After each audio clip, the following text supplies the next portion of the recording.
Do you find that when you're upset, you go silent, or your body gets rigid, or your mind goes blank?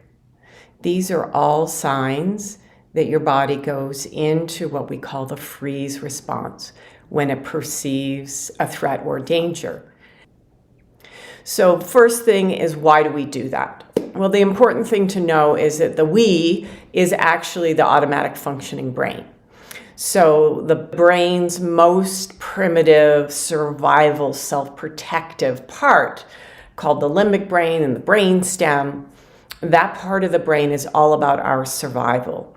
And when it perceives a threat, in that millisecond, it uses fight, flight, or freeze as a way to problem solve the danger and then be able to stay alive, stay safe, and then re-engage. The other thing to understand is that the brain goes into habitual patterns.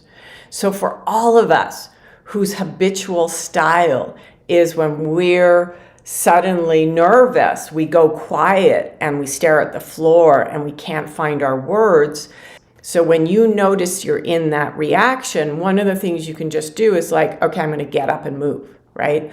If I'm having dinner with somebody, I can just excuse myself, go to the bathroom and shake, right? Just do things that help bring energy and feeling into the body again.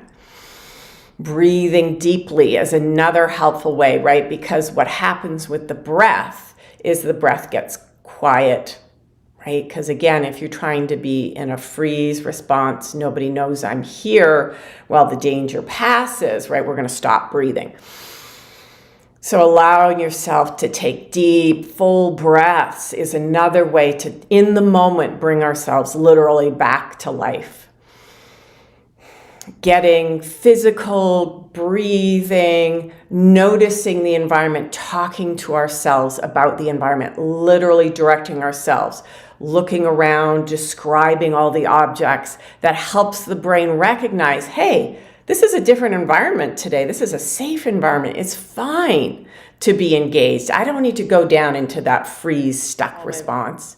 These are all some good short-term in the moment strategies. So then longer term, we can do things like just getting regular exercise.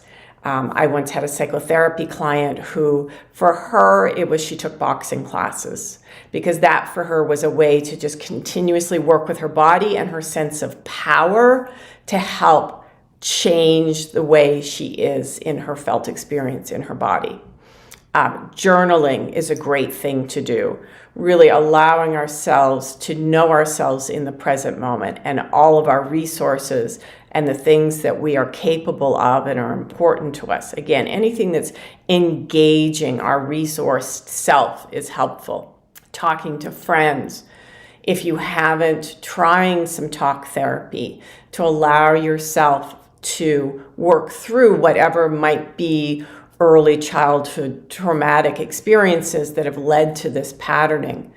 One thing I recommend to my clients is to do like spa experiences where they go from hot to cold, from a cold plunge to a sauna or a steam and then back to cold.